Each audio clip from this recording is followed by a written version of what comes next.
enjoying the last day of Comic-Con? Everyone's feeling it? Anyone come down and talk to us? If you do, get out, because we want to be, we want to be health conscious about this. And, it's nice that you chose to come to a panel, even though you're just, winding down here. Everything is wonderful, so I'd like to, let's see, wait, hold on, let's do the countdown, Okay, not 8, 7, 6, 5, 4, 3, 2, 1. Happy New Year! Welcome. Happy New Year! Yes. Happy Goon Year. Happy Goon Year. Welcome to Bringing Video Games into Reality. My name is Matt Dunford, and you probably see me around every con. You probably see me as the dork dressed up as Weird Al. I go to conventions, I work at San Diego Comic Fest. But today we're going to be talking about. Yeah, I had an intro slide. Oh, the intro slide? Yeah. Anyway, we're going to talk about bringing gaming into reality. We're going to talk about the things that cross the street, bring things in, and how us geeks bring gaming into our lives. All right, let's start. Anyway, my name is Matt Dunford. I am the chairman of San Diego Comic Fest. And it's like, oh, there's always and I can just go back on it. My name is Matt Dunford. I do this wonderful little convention called San Diego Comic Fest. I'm the moderator here. I have worked in video games with the company Critivo. I mainly do a lot of comics. I work in semantic publishing, and I run the local at San Diego Comic Fest. I also currently serve at Upper Deck Entertainment, where I run the Marvel comic trading card line. So if you bought the exclusive pack that I worked on for all this time, thank you so much. It's a wonderful setup here.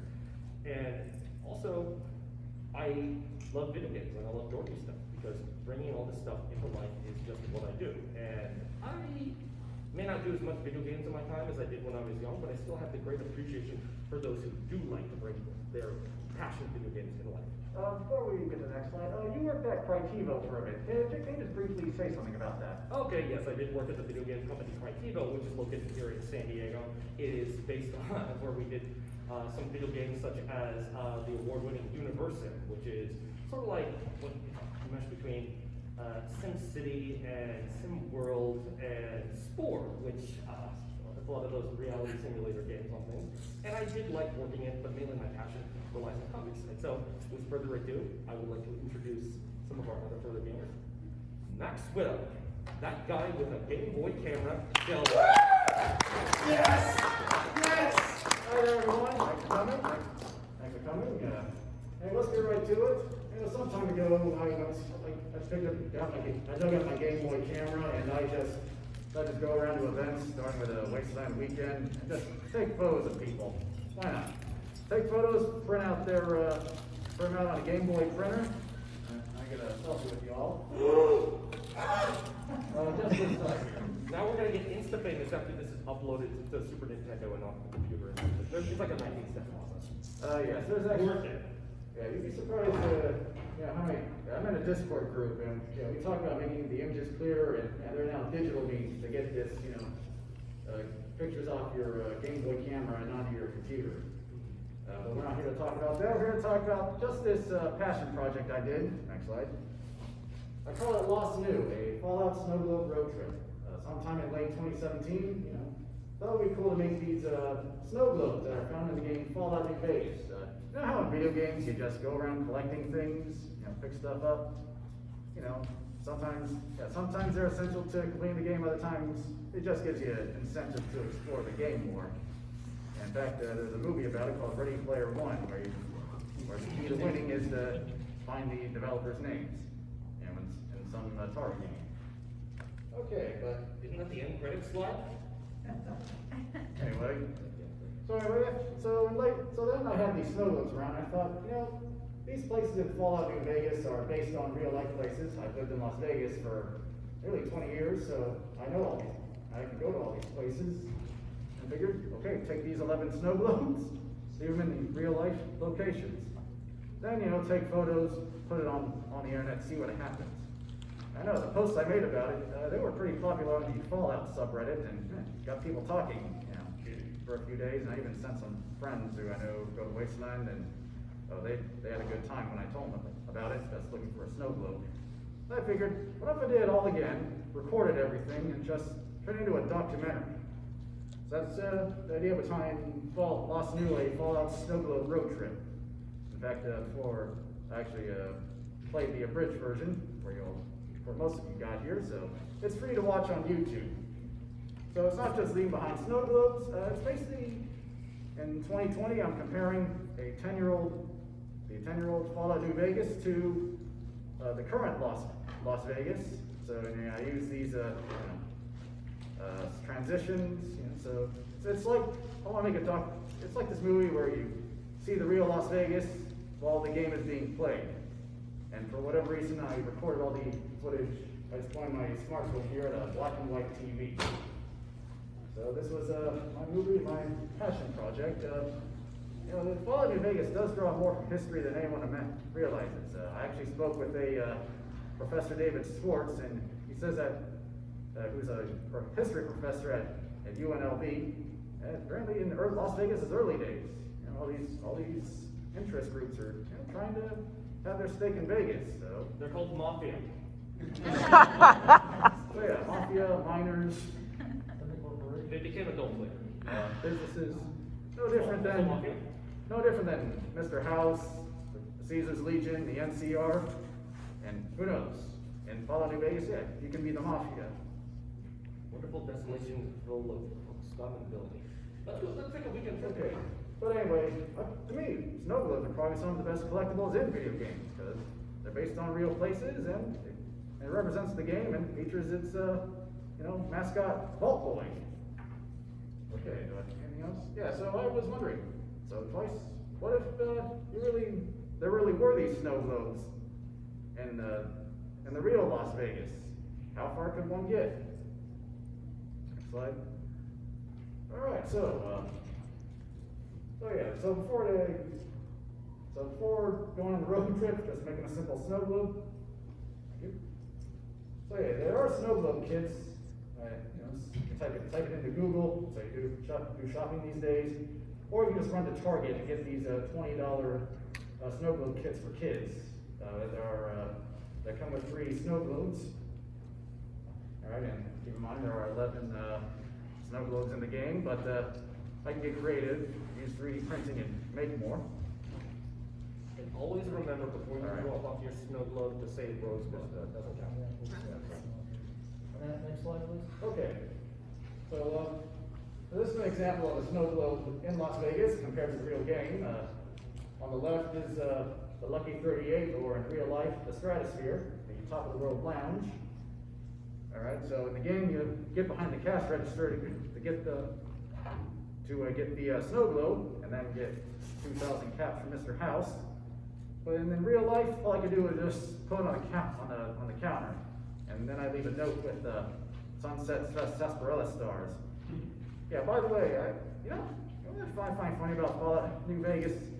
So this rich Howard Hughes type guy named Mr. House will give you 2,000 caps for the snow globe, but he'll give you maybe up to 1,000 caps for the platinum chip, which is which, from what I understood, traveled all the way from Sunnyvale, California, all the way to Las Vegas. So you get paid more for collecting snow globes than this valuable chip, where you're risking your life for. Okay, next slide. So yes, the documentary experience. Of course, mine was a guerrilla documentary. It's definitely different than conventional documentaries, interviews and can't think of anything else. Definitely different than what Vice does for Dark Side of the Ring. All right, so I definitely had to plan ahead. Like, where am I going to go first? What's going to be first? Usually the Stratosphere. What's going to be last? Good Springs, and in this case, Cabazon on the way out. Now I couldn't do what I wanted in last year of April, which is when I wanted to do it first, because that was when COVID was really going into effect. And that's when we're seeing all these videos of Las Vegas looking empty, which is pretty scary. I've worked in a casino, and I'm told that if there was an attack on a casino, the strip gets shut down. That's what Las Vegas looked like after COVID, but eventually things were getting back up and running, and I did it in late September, and I was there in Las Vegas for 5 days, hiding snow globes and getting the footage I needed. So I think I benefited since I planned more. I also didn't want to do it in the summer. Did not want to do it in the summer since Vegas summer is grueling. Okay, hold on. So one thing to keep in mind for documentaries, of course, people are going to notice that I'm wearing a vault suit, and I like to get those reactions. Sometimes they notice my pit boy here, so I don't record their faces, just the pit boy and what they're saying about it.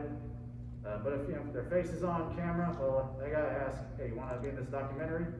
If they have a problem, don't feature them. If not, okay, they actually have their consent. But of course, it does help to bring written permission. So keep that in mind.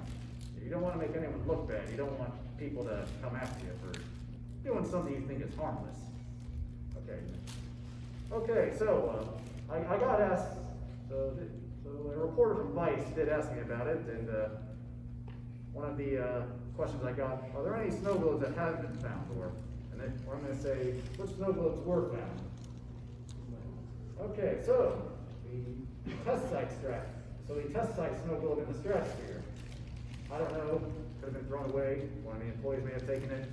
I do leave notes on these, just to see if anyone hits me up. So I don't know what happened to the test site. Do they say don't steal from me? I put those on my wiki bank. Okay. Alright, I'll try and make this quick. Okay, the strip. So the strip of the Oasis, that was actually thrown away by a hotel employee. Nellis, don't know. Sierra Madre at South Point, don't know. I know some friends of mine found the first one. Keep in mind this was my second time doing it. Zion, don't know. Mount Charleston, it was taken by someone there, and she says she's related to someone who worked on New Vegas. I don't know if her husband knew about it. Okay, Hoover Dam, don't know. Lonesome Road in Amargosa Valley. My parents actually went back there since they're members of a foundation that supports an opera house in the desert, believe it or not. They actually brought it back for me. So good to you, Mom and Dad. Okay, Mormon Fort, don't know, but one of the things, so yes, there was someone who does follow me and went looking for snow globes. Sam on the cam, she tried, but I think she went after maybe 3 of them, but was unsuccessful. So yeah, she would tell me what happened to the snow globes. Yeah, it was taken, but don't know who took it. Good Springs, don't know. Thank you, Sam on the cam again. Big MT. For the second time, I took my own snow globe, which I showed earlier. But yeah, I took my own. So yeah, 2 months after hiding the snow globes, in December, I took my own snow globe again. It looks like this. And the Cabazon, special one for Cabazon. Again, I don't know. So, what's it like to experience these locations in the real world after knowing them so well in the game? Well, it makes me feel close to the game. It makes me want to put on the costume, go around, maybe get people to notice me, get people to react to the Vault Boy, who's really in Las Vegas. All right, anything else? I also do a thing where I hide bobbleheads in different cities. So like that's done in Fallout 3, 76, and Fallout 4. But it'll be a while before I go to the East Coast, so I'm going to the nearest cities I could. I've been in San Diego, Los Angeles, and a Wasteland weekend twice all there. Years ago I did it with papercraft, and these days I do bobbleheads with 3D printing. So one of the things that Lawrence was saying to me that maybe I am part of the Fallout lore, and I'm the reason why these snow globes are there to begin with, and maybe in 2081 someone's gonna go find the snow globes again. Maybe you took it in the first place, right? Right. Fallout Game Boy Camera Edition. Exactly. Okay, so again, Matthew Gelb from Vice asked me this. Do you think you'll make this trip to place the snow globes again? You know what? I think there's more material I can do with this subject I'm doing. New Vegas, snow globes, the Fallout fandom. I think I'm planning a sequel. I'm gonna do the trip again next year during the when Nellis does an air show, so I can walk on Nellis legally. And you're also interested in having some actors yes, who've been involved with the series. Yes, I'm trying to get a hold of Danny Trejo, but his agent says he's always busy. Donut shop again, he's always there. Oh yeah, I've been there. I've been to the donut shop, but they tell me he's making a movie in Wyoming. He'll be back. Okay, but thankfully Los Angeles Comic-Con's coming up, so, so actors like Zachary Levi, were in the game. He played Arcade Gannon. So yeah, I'll see what I can do about getting some of the actors involved. But yeah, sometimes you can go out to them at conventions, other times, you have to be formal and contact their agent. Next slide. So yeah, this is something, another project of mine, Bobblegeddon. So I 3D print these bobbleheads here, and I leave them around landmarks and cities. So I'm like, okay, what can I associate with speech here? An obvious one is City Hall. The Luck bobblehead, that would be a casino, or in Los Angeles' case, the Santa Monica Boardwalk. So I want to get in. Okay, so for 3D printing, need a 3D printer. I recommend a CR10, Pirelli CR10. There's a lot of 3D printers you can buy, but CR10 I recommend. And you find these files you put into your 3D printer on Thingiverse or My Mini Factory. If you want to make them yourselves, that's its own school. It's called CAD. Or if you want to start making 3D objects, go on Tinkercad. So yeah, I've done 3 locations so far, and my Bobblegeddon story was featured on Gaming Bible. So if you do something interesting like that, you can get featured on one of these blogs that millions of people read. So, what are the ways to make a vault boy? Well, you can buy a licensed one. They're selling them downstairs. 3D printing and use acrylic paint. So you can also look at these papercraft templates. Hopefully they're still around. Papercraft is a dying art form. Or you can use Play-Doh or needle felting. What else do I have there? Also parlor beads. Parlor beads, yeah. You can find these parlor bead templates and make it look like a 8-bit retro character. Now, there's a lot of templates out there just by Googling them. Now, I feel like I'm not the first one to do this. I'm the first one to do this with the Fallout props, but I'd like to give a shout out to Invader. So Invader is an artist. I forget his real name.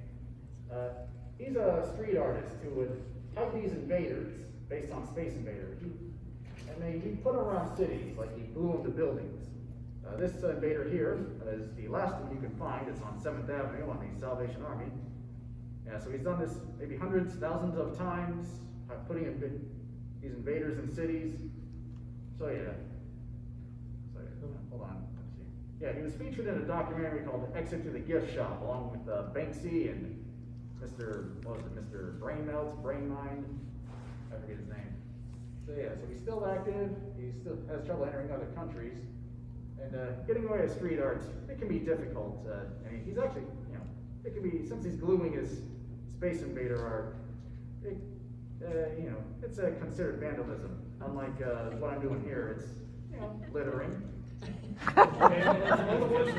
Words for decoration. Alright. Okay, next slide. So yeah, why Space Invaders? From his website he says, bring the Space Invaders from video games and TV screens, bring them to our physical world. So when he puts Space Invaders around the world, he's increasing his high score. He says they're the perfect icon of our time, a time where digital technologies are the heartbeat of our world. All right, well, I think Vault Boy is another icon of our time. He represents, corporate mascots. Yeah. And here's an example of you actually taking his art and then turning it into yet another digital form with the Game Boy camera. Okay, so so there's a place called the Art Center. I think it's an architecture school that's on you can see it on Park Avenue. This was a Space Invader that was painted on there in 2010, but the building got renovated, so it's not there anymore. So I decided to take a photo with my Game Boy camera and just then I used the paint tool to paint it over. So that's my way of putting it there. Real life digital vandal. Okay, you know what? I like to say be responsible. Maybe this, I think it could backfire. And let's remember the Boston Movie Night panic. Yeah, we all remember that back in the 70s. So yeah, these artists were hired to promote Aqua Teen Hunger Force, the movie. And they put these LED Mooninite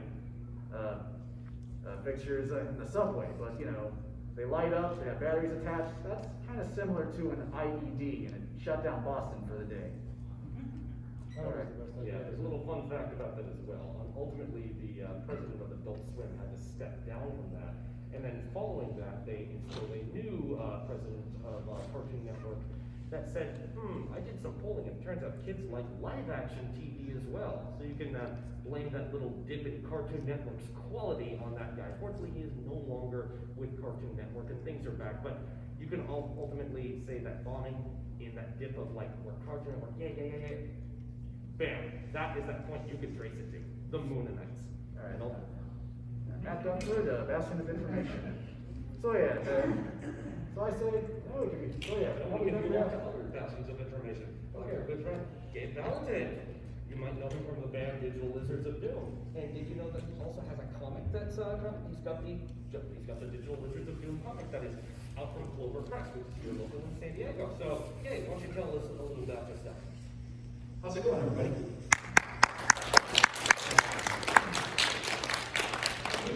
My name is Gabe, and basically just somebody who really doesn't want to grow up and really likes video games, comics, storytelling, and art and music, and trying to figure out how to bring that into my career and my real world life.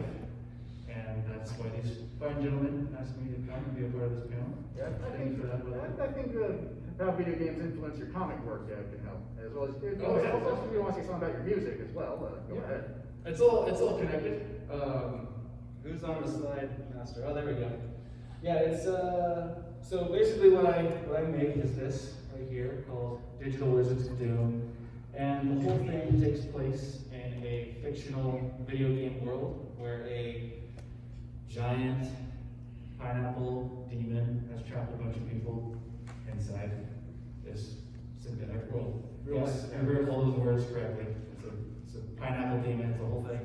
And so basically these characters start to become self-aware, and they have to learn how to work together, and they have to learn each other's strengths and abilities, and they have to learn their past, just as you would in your average adventure game, RPG game.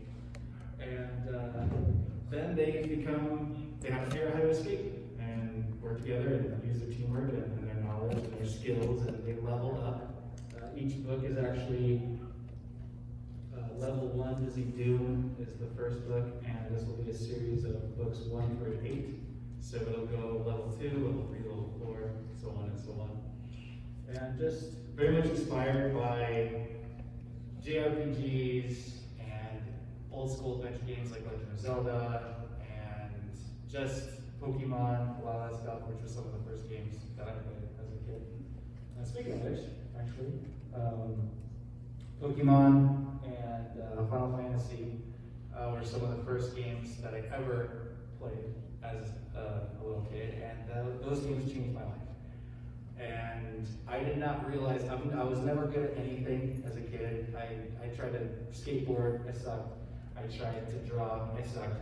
I tried to do a whole bunch of things, sports, couldn't do it. And when I found RPGs and even video games, I sucked at. All the shooters and the platformers, I wasn't good at those. But when I found RPGs, and it was all about problem solving and leveling up and using your mind to figure out what town to go to and how to kill the enemies, that changed my life. And that's when I realized, I was like, oh, this is more about telling a story than it is about smashing buttons and, outsmarting. And Gabe, it's okay to suck at everything. That's my story. Well, I don't want to do it forever, But, so yeah, I love that this is a massive love letter to people like myself who just want a place to belong and want to go on their own adventure. And I tried to design it in a way that gave homage to all of our favorite things that we love about pop culture. So in this first picture right here, I don't know if you guys can see it, but that's actually my version of a friendship cube from Portal, because I love Portal. It's a pineapple cube. And then right above that, it says CK, which stands for Chris Killian, which I'm not sure if you're familiar with Chris Killian, but he's one of the hosts of comicbook.com. He's also a good friend of mine. And so he's actually the villain of this book. And so he has these barrels that kind of look like Donkey Kong barrels, but we just changed it to CK instead of DK.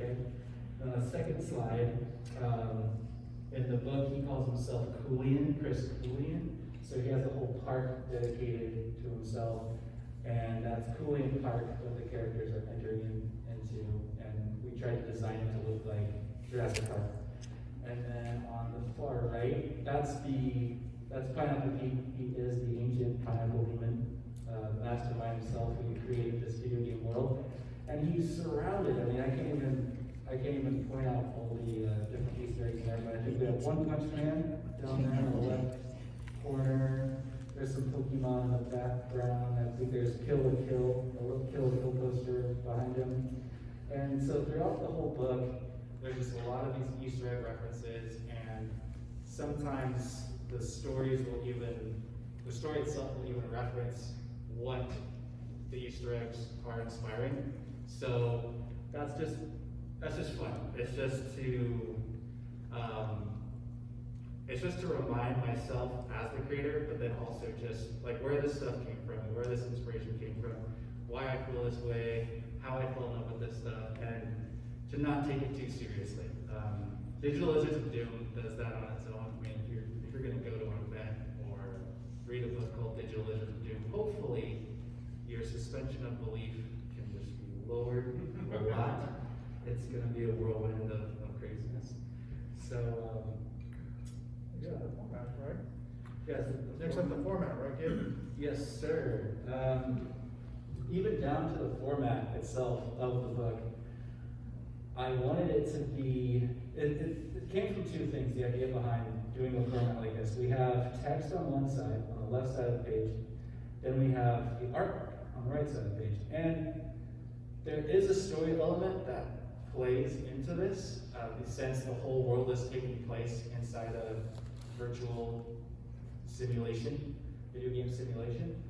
That plays into this whole why you're reading it, and the story element as the reader is that you're basically a fly on the wall, Pineapple Pete, who constantly breaks the fourth wall. He's talking to the reader as you're reading the book. So you basically get to experience this almost as if you're in the same room as Pineapple Pete, sitting next to him watching this game take place. But another reason that's outside of the storytelling element was that I would finish graphic novels, an 88-page, 128-page trade paperback, and I want to give it to a friend or somebody who doesn't really read comic books, and almost like a gateway into comic books, and say, hey, check this out. I think you'll really like this. I know you don't read comic books, but it's a great story. I think you'll appreciate it. And they would, a lot of times, they would say, I don't know how to read this. I don't know how to start it. Do I read this way? How do you know? And then they don't want to put the energy into it the work, and I respect that. That's fine. So I was thinking when I was writing this story, what's the fastest way to get someone to understand how a graphic novel can be read from any age, 6 to whenever. So everyone has a cell phone. Everyone reads text messages. Everyone sends text messages. Little kids have text messages and cell phones now. So I said, I want to make the story in a text message format filled with emoticons. And that's why every book opens up with a little intro with a tablet, which you see on the left, and then the rest of the book is all the characters communicate in a text-to-text format over here. And every character, I didn't realize this at the time, because it was the most expensive, no one believes me, this is the most expensive part of the book, was I wanted to have 26 different emoticons for every character. But there's a lot of characters in the book, and that's a lot of art. So that's actually the most expensive part of the book, but every character makes different emotions, so their faces actually will change for every sentence that they say throughout the book. And it's just to give it that fly on the wall, fully engulfed feeling like you are a part of the story. And whether you read it passively or actively, that ties into the story. So the reader actually becomes a part of the story as the books go on and continue. And I will compliment you on it, because I did read the graphic novel, and I thought the story structure was really cool. It had a very quick, flowing story, and I was over with the book faster than I thought I would. It's actually a pretty decent sized book. Was it a 96-page graphic novel? The first one is I think 100 plus. Yeah. The second one that's about to come out is 176. Okay, so we're gonna have a little more. Yeah. Make sure that you pre-order at your local comic shops. They still have them available at Now or Never Comics, Southern California Comics, and wherever comic stores are sold, any place with a diamond account. So, And then there's another part of that. Oh yeah, because I'm insane, I like to make soundtracks to all of this stuff as well. So you can go online and you can find soundtracks to the books and their songs. And we just released the newest one, which is orchestral version of our entire discography. It was 21 songs, and we had a 102-piece orchestra that redid all of our songs in Brazil. And it was something I've been working on for a couple of years now, but was never able to do because it was just way too expensive. But I finally found someone in Brazil, an amazing composer in Brazil who could facilitate that. So this just came out a couple weeks ago, I think 3 weeks ago. So if you type in Digital Listens of Doom on Spotify or Apple Music, all of our music comes up, and yeah, give it a listen and hopefully check out the book and have a good time.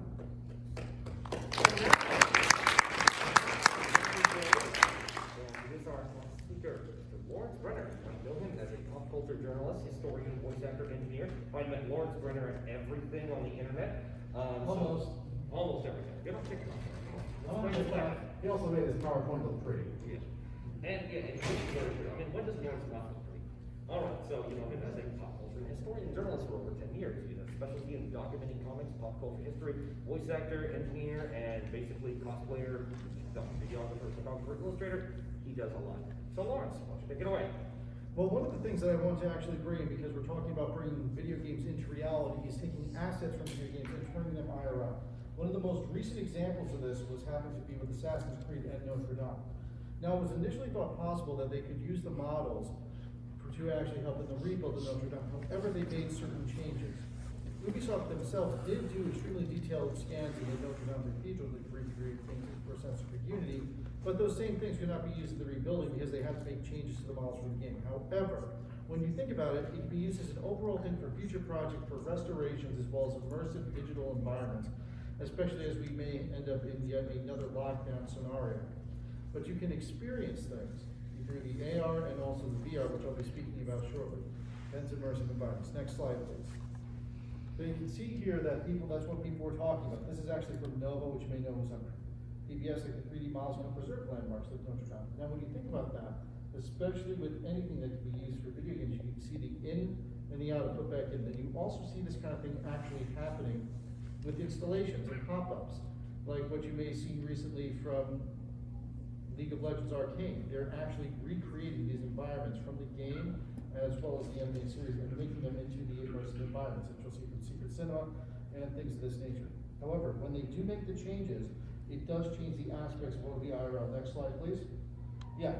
So you see that Assassin's Creed Unity can't rebuild Notre Dame, but the concept behind it, what they could potentially do is the same. But this is where the note is that they did tweak the cathedral. So this is the aspects that we've been tweaking things from the games to make them into reality. So it'll work both ways. You can take something in from the game that could be impossible and then add it into what would make an immersive environment. So that leads us to AR and VR. So that is one of the most powerful aspects, especially for AR, is added information that's from your phone. It's wearables, scannables, and the experiences that you can all have through. So next slide, please. The most important example of this is Pokemon Go. How many people here have played Pokemon Go or are still playing? What a bunch of nerds. Yeah.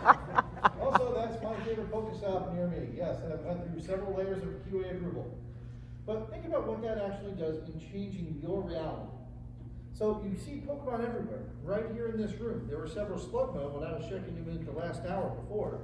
And you also have these gym battles from these locations that could be just installations of art or anything really.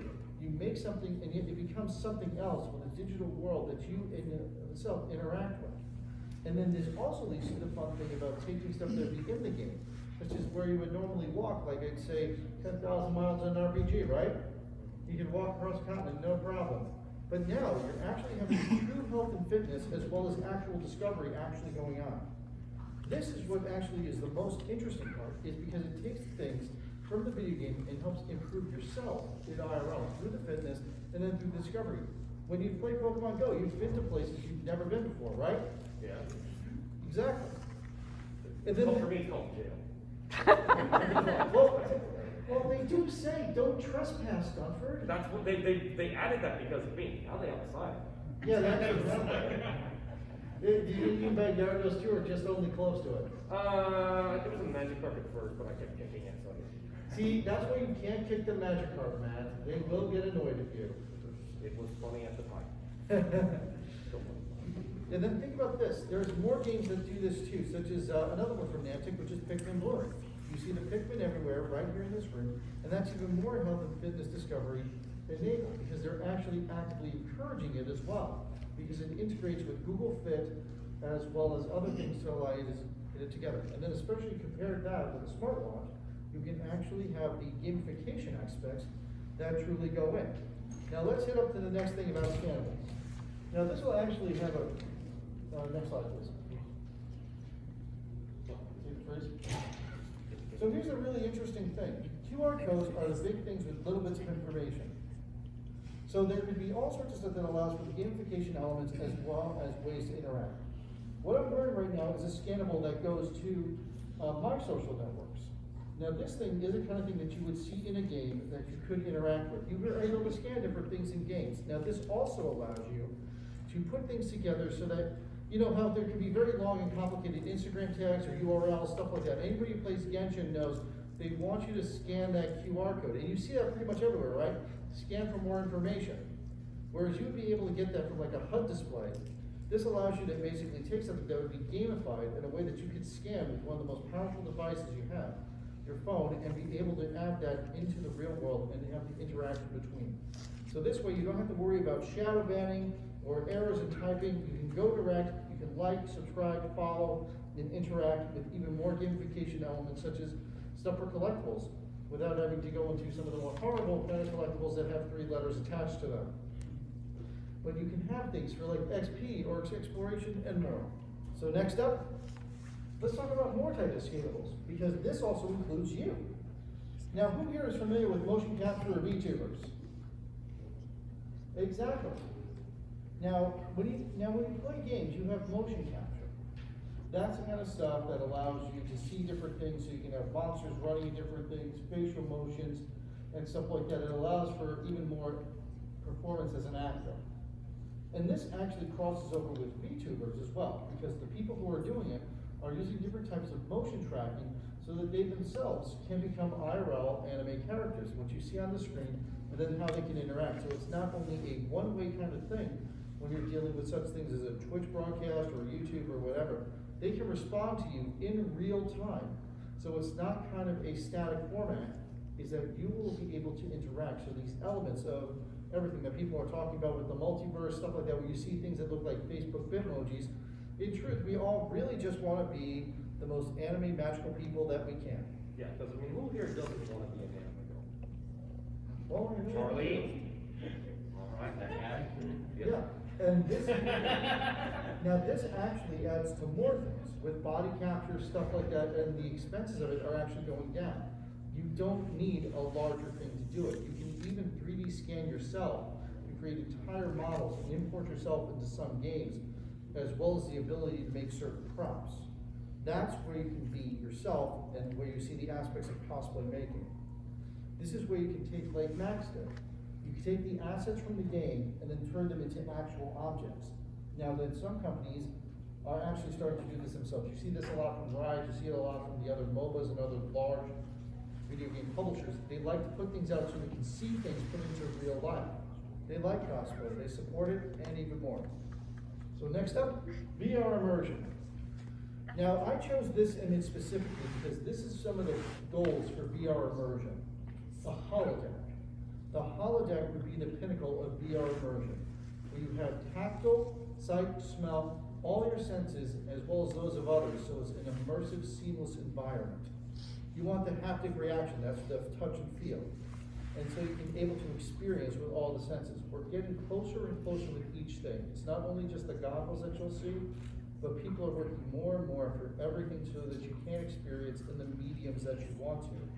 That's what's becoming the more interesting aspects, because sooner enough, we'll be able to have the holodeck, and it's getting closer and closer. You've seen the behind the scenes of The Mandalorian. They have these immersive LED walls that can create entire virtual environments.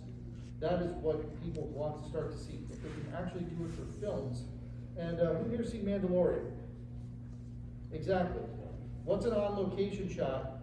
What's CG? And what's the specialized LED display walls that the actors interacted with? Can you tell from watching? Not necessarily. Easy. It's even hard to do it from the behind the scenes unless they specifically point it out. It's going to get to that, and then we'll be able to have it at a consumer level soon enough. I don't just want the, I don't want the holodeck. I want the danger room. I want my environment to be able to kill me. I want to be that good.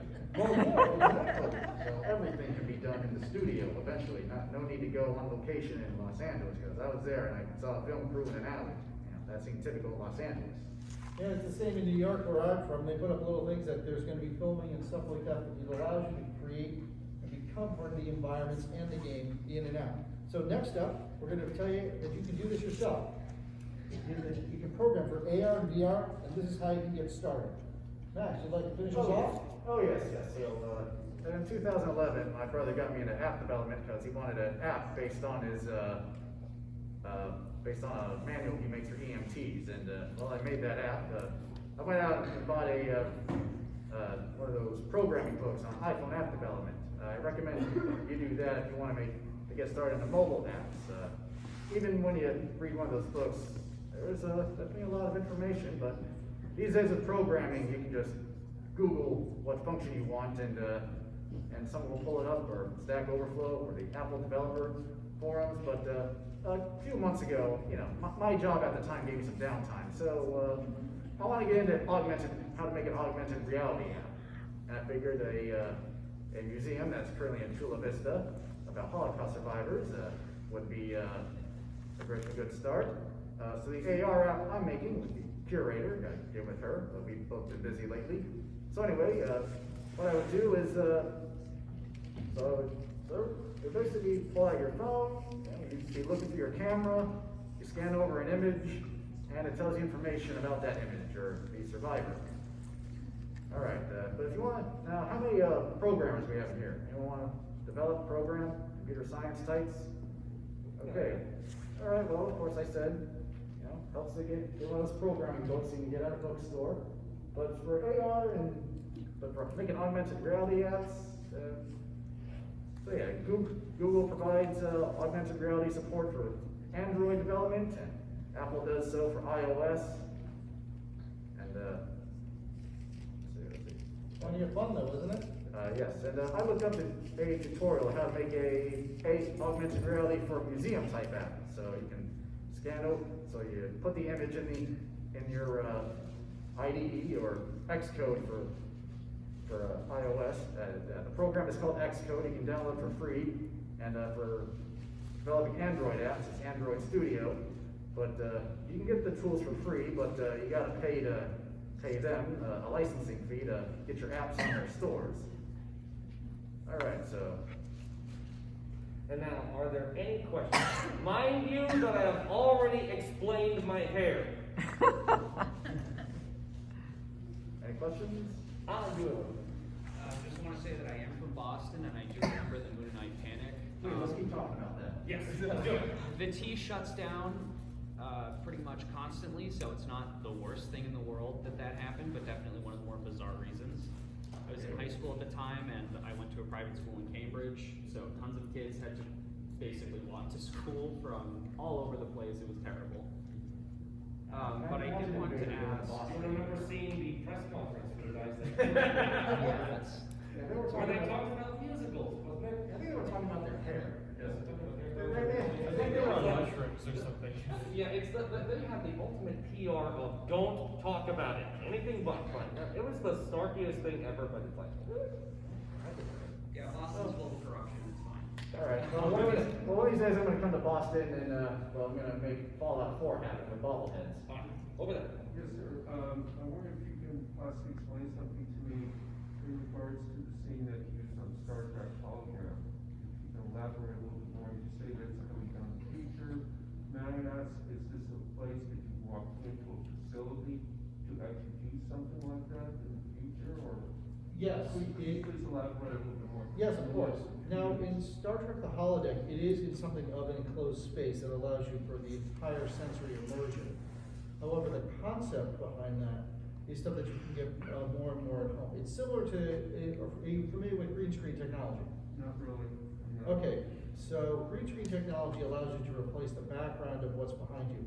Like, have you used Zoom and things of this nature, especially during the pandemic?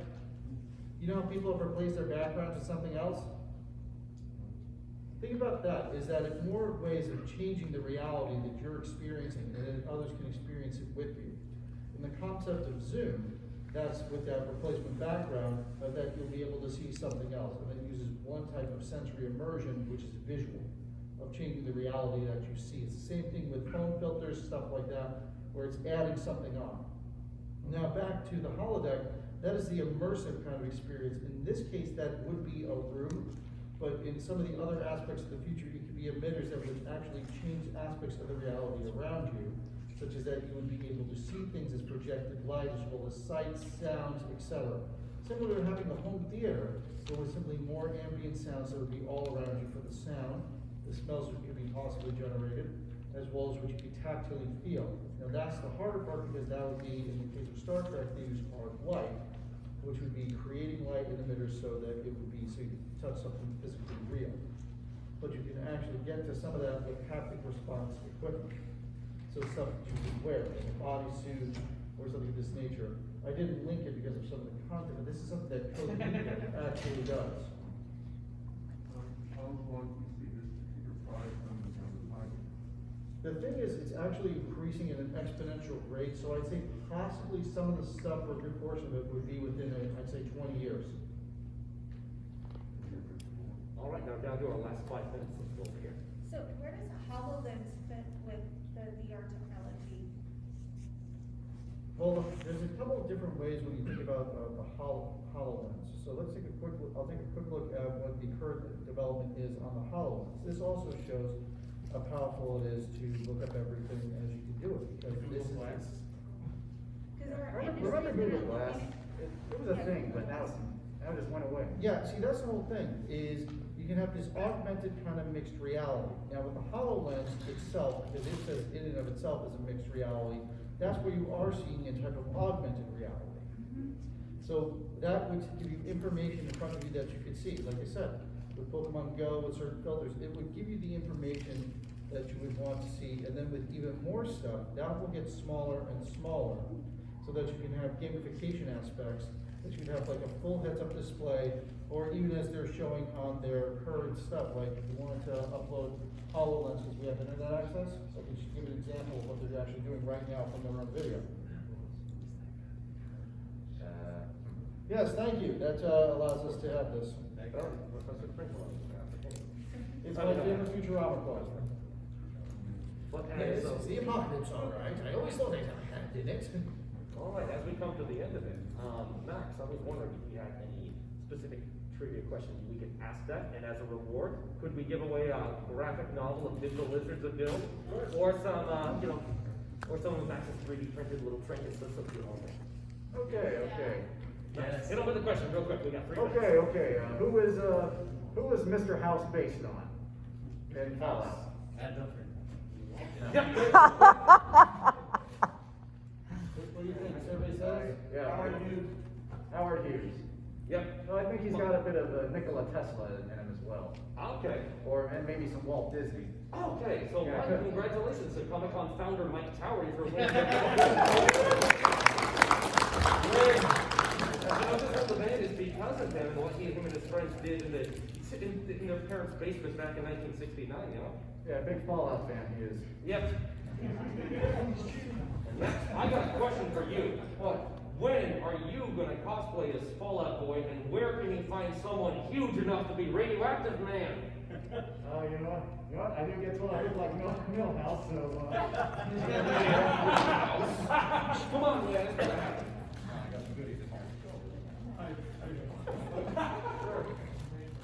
That's a poison apple. Get Matt's Vault Boy.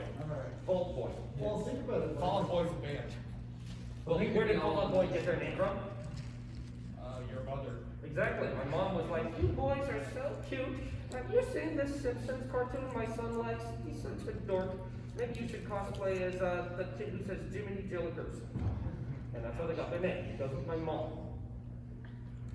Well, Mike, also think about something very interesting. Can you imagine people being able to re-experience that first Comic-Con in a VR environment? Wouldn't that be fascinating? Yeah, but I think we're all tired of Zoom calls at this point. No, a completely immersive VR environment. All right, Dave, you want to throw a question for the back panel? Oh, yeah. We got 1 minute, people. Let's see. What is it? Your wait spot.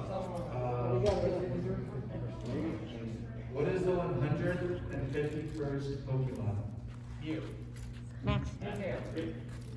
What's that? Nope. You. You. That's correct. Ben Ginsberg with the graphic novel. Thank you. And with that, we have come to the end of our presentation. Thank you all so much for coming.